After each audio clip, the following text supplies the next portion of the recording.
Assalamualaikum warahmatullahi wabarakatuh. Perkenalkan, nama saya Mutia Khairunisa, NIM 2010922042 dari kelas TPP TSE akan mempresentasikan suatu paper yang berjudul Studi Perencanaan Saluran Drainase pada Kecamatan Kota Soe. Sebelum saya memulai presentasi, ada baiknya saya menyebutkan beberapa poin yang akan dibahas pada presentasi kali ini. Yang pertama yaitu latar belakang penelitian, yang kedua tujuan penelitian, yang ketiga metodologi, yang keempat hasil dan pembahasan, dan yang kelima kesimpulan. Bagian pertama yaitu latar belakang. Nah, apa sih latar belakang? Nah, latar belakang itu merupakan hal yang melatar belakangi suatu penelitian dilakukan. Pada kesempatan kali ini, saya mengambil suatu penelitian yang berjudul Studi Perencanaan Saluran Drainase pada Kecamatan Kota Soe. Nah, di sini akan dibahas hal-hal apa saja yang melatar belakangi penelitian tersebut. Sebelum masuk kepada latar belakang, ada baiknya kita mengetahui dahulu apa pengertian dari drainase itu sendiri. Nah, drainase merupakan suatu pembuangan massa air secara alami atau buatan dari permukaan atau bawah permukaan dari suatu tempat. Pembuangan ini dapat dilakukan dengan cara mengalirkan, menguras, membuang, atau mengalihkan air. Dalam lingkup teknik sipil sendiri, drainase dibatasi dengan serangkaian bangunan air yang berfungsi untuk mengurangi atau membuang kelebihan air dari suatu kawasan atau lahan, sehingga lahan atau kawasan tersebut dapat berfungsi secara optimal sesuai dengan kepentingannya. Selain itu, drainase juga berperan penting untuk mengatur pasokan air demi pencegahan terjadinya banjir. Nah, selanjutnya kita masuk kepada 3 poin hal yang melatar belakangi penelitian ini dilakukan. Yang pertama yaitu jaringan drainase Kecamatan Kota Soe hingga saat ini belum terkoneksi dengan baik. Yang kedua, berkurangnya lahan kosong yang berfungsi sebagai daerah resapan, di mana lahan kosong tersebut sangat berperan penting sebagai daerah resapan. Yang ketiga, tidak terkoneksinya sistem jaringan drainase secara baik serta berkurangnya daerah resapan air. Jadi bisa kita lihat bahwa sistem jaringan drainase ini sangat berperan penting untuk sebagai daerah resapan air. Kita lanjut kepada bagian kedua, yaitu tujuan penelitian. Tujuan dari penelitian ini ada 3. Yang pertama yaitu untuk menghitung besar debit rencana saluran drainase. Yang kedua, mengetahui dimensi atau ukuran saluran drainase yang direncanakan. Yang ketiga, merencanakan desain jaringan saluran drainase pada saluran yang belum ada dan dimensi sumur resapan. Ketiga tujuan ini dimaksudkan untuk membuat drainase pada Kecamatan Kota Soe yang lebih baik dari sebelumnya. Karena kita tahu saluran drainase pada Kecamatan Kota Soe ini belum terkoneksi dengan baik.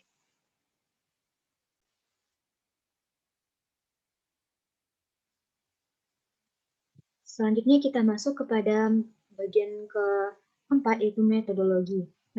Metodologi merupakan metode dan teknik pengumpulan data yang digunakan pada suatu penelitian. Nah, kita lihat metodologi dari penelitian kali ini. Yang pertama, kita lihat apa di mana lokasi, waktu, dan objek penelitian. Lokasi penelitian kali ini yaitu pada Kecamatan Kota Soe, Kabupaten Timur Tengah Selatan di Provinsi Nusa Tenggara Timur. Sedangkan waktu penelitiannya yaitu dari rentang April 2018 sampai November 2019.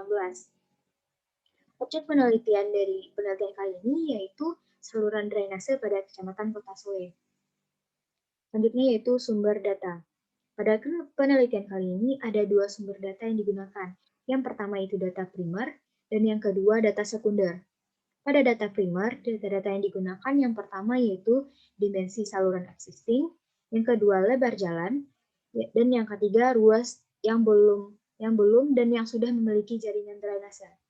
Selanjutnya yaitu data yang kedua, data sekunder.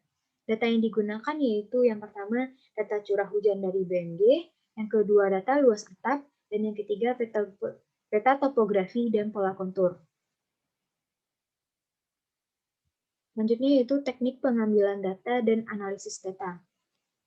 Teknik pengumpulan data yang digunakan pada penelitian kali ini yaitu teknik observasi, teknik pengumpulan data, metode penelitian lapangan, dan teknik dokumentasi. Adapun langkah-langkah dalam teknik analisis data, yang pertama yaitu dengan analisis hidrologi, dan yang kedua analisis kriteria perencanaan.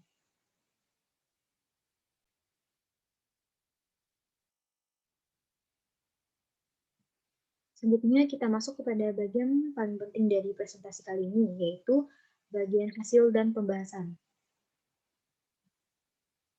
Pada bagian hasil, yang pertama yaitu kita akan membahas kondisi saluran existing. Berdasarkan pengamatan dan pengukuran yang secara langsung yang telah dilakukan, serta analisis watershed dengan program Global Mapper, maka zona perencanaan telah dibagi menjadi 11. Selanjutnya kita masuk pada analisis hidrologi. Analisis frekuensi curah hujan maksimum dihitung dengan menggunakan metode Gumbel tipe 1 dan log percent tipe 3. Berdasarkan data curah hujan harian maksimum, dilakukan analisis perhitungan curah hujan maksimum rencana dengan metode log percent tipe 3. Nah, di sini telah disediakan tabel hasil perhitungan curah hujan, yang mana data berikut ini akan digunakan pada penelitian selanjutnya. Pada perhitungan debit banjir, telah dibagi dalam dua bagian, yaitu debit akibat intensitas curah hujan dan debit akibat sisa kebutuhan air penduduk atau air kotor. Namun dari hasil perhitungan debit sangat kecil sehingga dalam perhitungan debit banjir rencana ini diabaikan. Selanjutnya kita masuk kepada analisis dimensi saluran. Berdasarkan hasil perhitungan dan penelitian yang telah dilakukan, dimensi saluran dibagi menjadi dua alternatif. Alternatif yang pertama yaitu terdapat 27 saluran yang masih mampu menampung debit banjir rencana dengan skala ulang 5 tahun, sehingga dimensi saluran existing tidak perlu diubah. Sedangkan alternatif kedua, yaitu berdasarkan hasil perhitungan 36 saluran tidak mampu menampung debit banjir rencana dengan skala ulang 5 tahun, sehingga perlu dilakukan perencanaan ulang. Selanjutnya kita masuk ke pembahasan.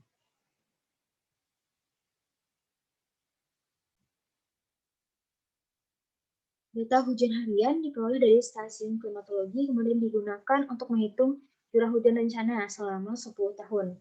Nah, curah hujan rencana yang dipakai dalam perencanaan saluran yaitu dengan metode log percent tipe 3. Berdasarkan hasil tinjauan tersebut, terdapat 158 saluran yang ditinjau dan terbagi menjadi 63 saluran existing dan 95 saluran baru. Nah, saluran drainase existing. Hasil perbandingan kedua debit tersebut, kemudian didapat 27 saluran drainase existing yang tidak perlu direncanakan dan 36 saluran drainase existing yang perlu direncanakan ulang. Nah, di sini kita dapat lihat perbandingannya yaitu yang perlu direncanakan ulang sekitar 42,9% dan yang tidak perlu direncanakan ulang sekitar 57,1%.